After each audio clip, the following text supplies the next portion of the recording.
So we're going to launch right in today and talk about Ruby as a modern object-oriented language. And if you've come from the Java world, which many of you have, there's all these concepts that you sort of have to assimilate when you do object-oriented programming. You have to learn about objects, you have to learn about the attributes of objects, and you talk about getters and setters on attributes. You talk about the methods that objects support. Maybe if you've done C++, you know about operator overloading. There's things like interfaces, which allow you to add other behaviors to a class.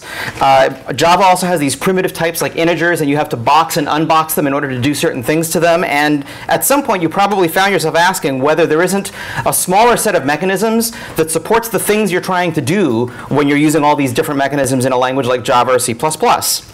So Ruby's dramatic simplification of how to deal with this is to say everything is an object, everything. And the only way you get stuff done is by calling methods on objects. So what does this mean concretely? Well, first of all, even the lowly integer is a true object. That means that you can do things like call methods like days on actual integers. 3 days ago will tell you how many seconds it's been since 3 days ago. Now, in raw Ruby, this won't work. It'll work in Rails. I'll get back to why that happens.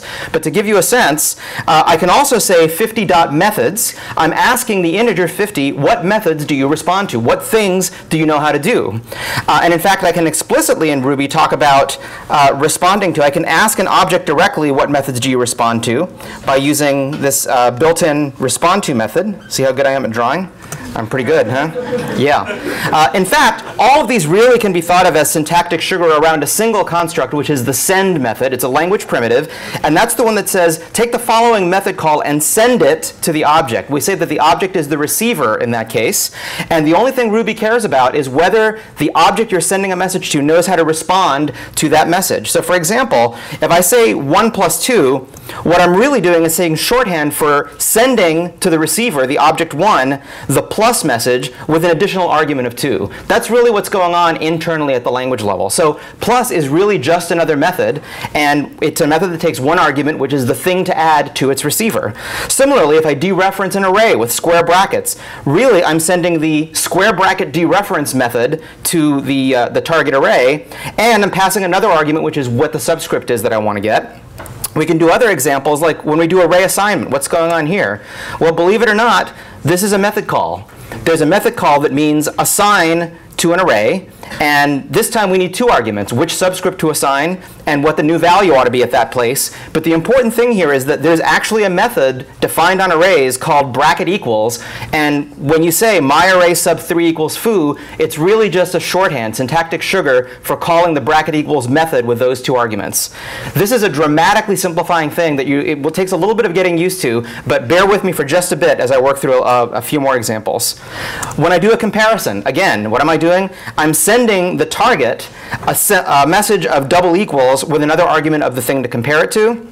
And when I call a regular old function, I'm sending to self, which is the implicit receiver, right? If you don't see anything before the dot, it means whatever the value of self is. And we'll have a lot more to say about that when we talk about object orientation.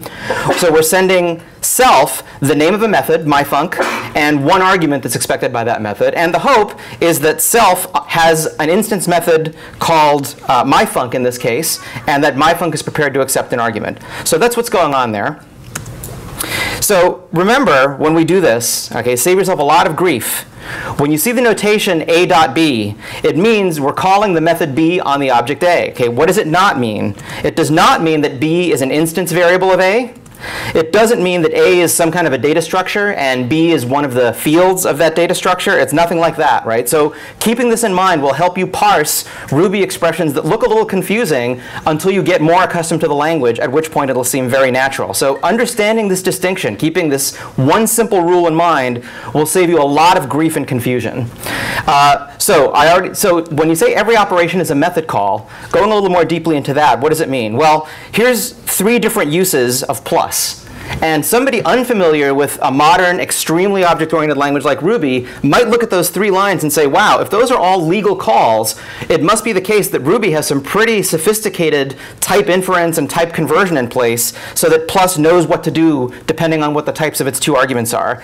But now that you understand that everything is an object and plus is just a method, it should be clear that what's going on here is these are 3 different methods. These 3 uses of plus are 3 different methods. One of them is the class class numerics definition of plus, another one is the array class's definition of plus, and another one is the string class's definition of plus. Now, how does Ruby know which one to use? Well, to take the third example here, when I say y equals quote hello plus quote world, what's the receiver of plus? Well, the receiver is this first argument, hello, and it's a string. So the string class is going to be the one where the plus method gets looked up. The plus method is going to get passed a second argument, in this case world, and it had better know how to do something sensible with that argument. So the answer to the question, what if I say foo plus bar, and foo plus bar maybe are of different classes or of different types, what happens then? Well, in foo plus bar, foo is the receiver, plus gets sent to it, and it will get past the argument bar, and it has to decide whether it can do something sensible based on what kind of a thing bar is. So one last thing before we get off of this quick intro topic, poetry mode. I mentioned in a previous lecture that I'm a really big fan of the minimum number of marks on the page that make it easy and clear to write the code and for other people to read the code. And one of the ways that Ruby supports this is through poetry mode. Here's an example of a legal Ruby statement that came from one of my apps using poetry mode. And you can almost read it aloud and figure out what the code does. Redirect to login page and return unless logged in. Code does not get much more transparent than that. But the reason this is legal is because when parentheses around function call arguments are optional, in other words, when the parser would not be confused by omitting them, Ruby lets you omit them. And also because braces around hashes can often be omitted if the context is unambiguous. So for example, if we rewrote this with fully parenthesized syntax, we could see that redirect to login page, this redirect to is a method that expects one argument, and is a standard Boolean connector, which you've seen before. Return, well, in this case, return isn't returning any explicit value, so it's like a function call, but there's no argument. And logged in happens to be another function. I didn't add the empty parens around it, right? So again, as you get used to the language, it'll become very natural and very clear to you when it's OK to leave stuff out. Here's another example. Dave alluded in one of the earlier lectures about the ability to write things like a should be greater than or equal to 7 when you're expressing test cases. So how can that possibly work? Well, again, if we parenthesize defensively, should is really just a function that takes one argument. And the argument that it takes is the expression b greater than or equal to 7. In this case, I happen to know that b isn't a variable. It's actually another function call. It's a method call. So in the poetry mode example, I've been able to omit both the empty parens around b, which tell us it's a function call with no arguments, and the parens around should, which capture its argument. One last example, and this is an example of omitting braces when it's obvious from context that something is a hash. This is an example of a call that is very common in Rails applications, saying to create a URL that links to a particular procedure in your program that handles some user interaction with the web app. So what we've done here is there's actually two things we've omitted. This is a function of one argument, and the argument is a hash. So because it's unambiguous in parsing, not only can we leave out the parens around the function argument, we can leave out the braces that normally would go around the hash literal. Now again, the first time you see this, it's a little confusing. You might not always realize when it's acceptable to do it and when it's not. So when in doubt, you can always parenthesize defensively. But in general, you'll very quickly get used to when this makes sense to do, and you're going to find that it makes your code much more readable. OK? All right. Index cards to the ready. So here we go. I've defined a function of 3 arguments, and my intention is that the function take a first argument, which is some kind of a scalar, and then 2 arguments that are hashes.